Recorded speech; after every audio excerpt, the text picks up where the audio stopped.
kadang gini juga sih, banyak pertanyaan kan gitu loh. Wah, industri ini lagi nggak baik, nggak baik-baik aja gitu maksudnya, atau apalagi metal ya gitu. Apa yang mau dijual gini gini gini gini. Ya iyalah, kalau maksudnya eh kalau mau ngarepin dari manggung aja terus kita tanpa ngelakuin promo atau apa kan nggak seimbang ya. Dalam artian promo itu kayak misalnya diimbangi juga sama kayak misalnya manajemen musiknya gitu. Manajemen musik itu dalam artian kalau kita main musik doang juga kita nggak bakalan hidup lah gitu maksudnya. Kayak di luar-luar kan mungkin ya dia direct selling terus, atau kalau misalnya dia lagi nggak rekaman dia buat kaos gitu loh. Terus kalau misalnya nggak ini, dia apa aja yang bisa dijadikan uang dari souvenir bandnya dia kan gitu loh. Dia buat sesuatu lah gitu loh. Nah, kalau yang gue perhatiin itu dulu itu kan juga kalau misalnya sekolah musik juga terakhir itu kan juga belajar belajar manajemen musiknya kan gitu loh maksudnya. Terakhirnya diajarin gitu manajemen musik ya gitu loh. Nah, itu kali yang kurang ini ya, kurang kurang kurang diperhatiin sekarang. Jadi kalau bisa lihat karena semua serba gampang digital apa gitu loh. Jadi orang udah jarang beli rilisan fisik mungkin deh gitu. Tapi di samping itu juga masih ada kolektor-kolektor yang apa sih, yang masih nyari gitu rilisan fisik selain selain kaos apa gitu loh, gitu-gitu. Itu lebih di ini lagi, lebih dipertahankan gitu loh maksudnya. Gitu loh. Berarti udah ngalamin lu waktu di trauma, terus manajemennya. Iya, dari pas dulu tuh emang awalnya terpicunya dari gitu. Lah metal nggak ada duitnya gitu zaman itu. Nah, terus dulu kan si gue sempat ngomong sama Manino gitu loh dulu kan. No, kita buat kaos no, buat ini gini gini gini gini. Nah, kebetulan emang Nino ini kan emang rajin ya dia orangnya. Uh, dia apa aja lah dia sibukin diri dia kan gitu loh. Nah, uh, awalnya kita buat kaos, tapi bukan buat kaos, ngelisensin kaos ke ini gitu. Wah, laku nih kaosnya gitu. Terus kita berpikir lagi gimana caranya kita bisa buat kaos sendiri gitu di manajemen ini gitu. Sampai sempat kita mikir beriming-iming kayak band YouTube punya merchandise YouTube ya gitu, atau kayak gitu-gitulah gitu. Berarti izin lisensi dari mereka ya? Izin lisensi dari mereka gitu. Nah, itu sih sebetulnya yang ini. Jadi kalau ngeband itu kalau ngarepin dari royalti apa ya nggak ini juga, nggak nggak bakal bisa hidup juga gitu loh, nggak bisa bakal ngerokok lo nggak bakalan gitu ya. Jadi yang gaji lu ya lu sendiri gitu loh. Nah itu caranya tuh gimana sih? Apa yang lu dapet pengalaman waktu dulu? Ya apa aja gitu, misalnya kita kayak misalnya dari titel aja kita udah bisa ngejadiin itu duit gitu loh. Misalnya titel, terus misalnya gitu loh, paradigma demi hidup tak perlu harus mati gitu. Dari situ aja kita bisa ngejadiin itu duit, kita buat kaosnya apa gitu. Wah, pertama itu dulu pastikan yang nendang gitu loh, maksudnya nendang apa tuh kaos dibajak-bajak gitu. Nah, awalnya dari situ wah nih kaos dibajak no, oh itu berarti ini laku gitu. Kita lisensiin pertama, oh ya benar gitu. Akhirnya kita buat sendiri gitu loh dengan titel-titel yang lain gitu. Nah, sempat banyak banget ya rilisannya si Trauma inilah gitu. Tanpa izin Trauma. Yang bajakan ya enggak. Akhirnya kita bersepakat nih gitu loh. Ya kita rilis ya ini deh, sebagian kita rilis sendiri, sebagian kita kasih lisensin ke merch lain, bagi-bagi rezeki lah kalau emang laku kan gitu kok. Ternyata artinya berputar itu bang gitu. Sangat jadi jujur aja ya gue sempat nyekokin anak dari situ gitu loh. Dari tahun 2008 sampai 2000 terakhir dulu 14 ya. Dan gue masih nerima itu sampai 2015-an lah gitu maksudnya. Emang di situ gue bertahan gitu di rumah gitu. Dari metal itu gitu. Nah, emang kelebihan enak di waktu itu ya gitu. Orang kan kerja tiap hari tuh, dari Senin sampai ini sampai Sabtu tuh, atau sampai Jumat ya.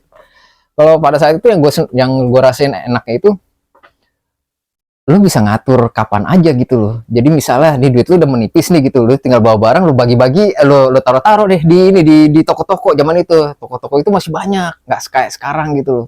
Yang dijual tuh Kaos, berupa kaos, buka celana, sebenarnya trauma itulah gitu. Entah apa sekarang mensor, sepatu belum waktu itu. oh gitu. Sepatu belum, baru yang topi apa gitu-gitulah gitu. Dan itu laku, gitu sampai korek apinya laku gitu. Ya memang itu dibuat dari kalian sendiri. Buat dari kita sendiri, terus buat ini gitu, sampai korek apinya itu laku gitu, korek apinya ya emang lumayan gitu loh. Nah seiring udah kesininya itu mulai mungkin toko-toko itu juga mulai rontok, terus apa ya, kalau yang gue perhatiin waktu itu ya, ini menurut prediksi gue ya, terlalu cepet naik harga waktu itu, dari harga dasar waktu itu kalau nggak salah ya. Jadi tuh awal-awal mulai itu kaos itu cuman harganya 115 ya gitu. Nah dalam setahun itu udah sampai 135 gitu loh gitu, dan itu kerasa lah itu loh. Nah, Harga jual ya. harga jualnya terlalu cepet naik gitu loh, cepet naik terus. Dari itu banyak juga yang hal-hal kayak misalnya, oh kita udah ini toko-toko ini udah sepakat gitu misalnya gitu, ini harganya kisaran sekian ya, nggak boleh ada kurang, yang artnya begini sekian, ini long sleeve sekian sekian sekian, ntar tahu-tahu ada yang jual di bawahnya gitu loh. Oh, berarti ada untuk pembayaran dari awalnya dulu ya, biaya produksinya, ada desainnya, ada semua itu ada gitu loh maksudnya, beli artnya, terus ada idenya gitu loh maksudnya. Terus gua kan sebetulnya lebih ke orang ketiga ya kalau misalnya di bisnisnya gitu, dari toko atau dari merchnya, gua ini nih apa dikasih agar reseller, terus gua jual normal gitu loh, atau gue jual di lebih mahal dikit dari reseller ya gitu loh gitu. Dan waktu itu emang lumayan lah gitu maksudnya, emang bisa hidup lah gue gitu. Nah untuk yang bisnis di musik ini, terutama di skena yang memang lo jalanin ini, seperti apa sih untuk sekarang ini gitu perbandingannya sama tahun-tahunnya? Sekarang ini apa nggak tahu, mungkin pengaruh COVID kemarin atau gimana ya gitu, nggak ngerti juga. Cuman sempet jalan ya, sempet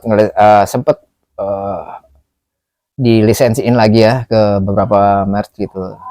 Memang ada yang relatif sih, ada yang memang laku langsung laku, ada yang emang perputarannya pelan gitu, tapi bukan berarti nggak laku. Kalau misalnya di metal itu kayak kaos CD itu bukan nggak ada istilah nggak laku gitu. Nah itu tadi ya. Nah apa sih kayak gini deh, kayak kita mau ngambil band gitu loh maksudnya, dari awal tuh kita nge-inin dia, nggak trainingin dia gitu loh, dari mulai attitude, dandanan apa gitu loh. Terkadang-kadang yang dari cara ngomongnya nggak boleh kasar kalau sama orang gini-gini nih gitu. Kan kita pasti ngomong gini kan, karena kenapa bilang gitu, karena lu nih bakalan jadi rockstar. Nah tapi kadang-kadang kata-kata rockstar itu yang bakalan bumerang, membuat mereka tuh jadi malas gitu loh. Wah, rockstar jadi sindrom, jadi iya itu kan rockstar. Oh, gua tapi kan dapat duit ya dari bisnis apa yang dia jual kaos ya kan? Iya, kalau dia kagak terlena. Iya kayak terlena.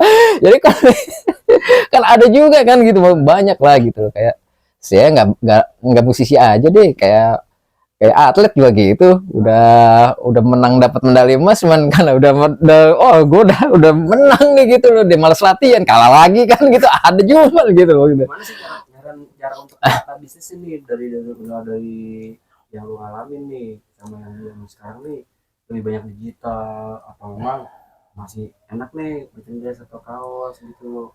Dia kan udah Dari anak band ya kan? Memang udah merasa rockstar ya kan, atau kalau pengen ya, menata? kalau pengennya gue gitu ya, itu balik ke tahun 90-an ya, emang bener-bener kita bisa ngerasain duit itu dari penjualan kaset atau CD ya gitu, atau sekarang di digitalnya gitu loh, bisa nggak kita ngerasain duit dari itu gitu ya kan, dari digital platform itu kan gitu. Tapi sampai sekarang belum nerima gitu loh, maksudnya belum ada. Tapi gue masih yang nyata itu kayak misalnya masih jual kaos, terus CD kalau ada fisik sama ini gitu. Dan lingkupnya masih kolektor gitu. Tapi nih, kalau misalnya ntar bermunculan lagi nih pengusaha-pengusaha yang merchandise apa gitu banyak lagi gitu, otomatis dia akan merilis ini lagi, album apa fisik lagi gitu, apa kaos-kaos lagi gitu, maksudnya ngerilisin kaos ini gitu. Semua sih sebetulnya kalau gue perhatiin ya gitu, mungkin ya gitu loh, ini gaya hidup sih sebetulnya. Iya, ini bangkrut gini, wah itu banyak. Nggak buru-buru diputerin, tapi buru-buru beli ini gitu loh maksud gua. Pilihannya apa? Kaos, CD atau digital vinyl? Kalau sekarang nih, inilah vinyl sama kaos lah. Vinyl sama ya kaset lumayan sekarang ya. Lumayan. Kalau untuk ininya ya, untuk kaset tuh lumayan lah dari per item itu. Tapi kalau misalnya cepet duitnya ada gitu ya, maksudnya vinyl ya? Karena ya lagi walaupun modalnya gede banget ya Bang sih. Nah, untuk anak band nih, untuk mencoba untuk bisnis digital nih, gimana sih caranya? Kalau udah pelajarin tuh. Itu juga belum ini juga sih. Maksudnya baru pelajarin kontrak-kontraknya doang, tapi ininya belum sih. Menerima hasilnya itu, makanya gue belum ini aja, belum ngebahas-bahas itu sih sebetulnya. Tapi cara universalnya itu udah tahu belum? Atau memang udah paham, atau lagi memang mau pelajari? Pelajari sih sebetulnya gitu. Mempelajari itu dalam artian gini ya, ya kalau misalnya nongol doang di digital platform mah banyak sekarang kan, ini agregator kan gitu loh. Maksudnya feedback baliknya itu maksudnya dari mana feedback baliknya gitu? Feedback baliknya itu bisa dikenal secara umum kan, jadi kita mau manggung di off air gitu, terus oh ini nih kita bakalan dapat duit dari off air gitu loh, kita mau lagi dibayar sama sponsor, begitukah, apakah itu yang belum sampai sekarang masih belum ketahuan gitu maksudnya. Jadi sekedar kayak misalnya lagu kita ada di misalnya Spotify, jokes gitu, gitu. Berarti harus jalan seimbang dengan promo ya, atau memang bisnisnya setara jalan bareng gitu. Paling nggak kan tetap aja back to the roots-nya, kontraknya harus tahu ya. Iya, harus jelas ya. Beda nggak tuh kontrak dulu sama sekarang? Beda lah, beda dikit. Masih kayak gitu. Cuman ya masih nyata proses uang turunnya gitu ya. Fisik masih. Kalau dia nyetak fisik baru ada itunya tuh, ada hitungannya. Oh, dari fisiknya? Iya, dari fisik misalnya di labelnya tawan nyetak sekian baru ada hitungannya tuh. Kalau ini kan kagak, kalau misalnya digital platformnya kan nunggu termin kan. Kalau banyak yang dengerin, iya. Kalau ada yang dengerin banyak, kalau kagak dengerin sama yang download. Iya, betul. Pengaruh berarti ya. Iya. Kalau tetap aja ngeliat. Ya kayak misalnya ya nggak gede banget sih sekarang label tuh iniin fisik ya gitu, tapi masih bagus lah, ada masih ada nilainya lah gitu loh maksudnya gitu, sekian gitu loh. Udah. Nah, tips buat anak band nih yang nonton video ini gimana nih buat mereka? Ya terutama anak metal ya, kalau misalnya mau serius, mau benar-benar mau seriusin gitu, entah hobi ya terserah ya gitu maksudnya. Kalau masih bertanya-tanya gimana ya cara dapat duitnya, ya itu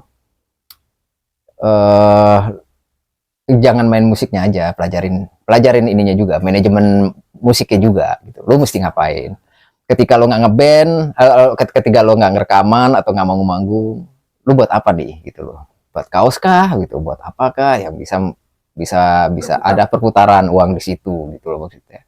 Toh itu kan juga buat nama band lo juga kan gitu loh. Atas nama band lo ya, titel lo juga jadi terkenal, disebut-sebut orang apa gitulah gitu.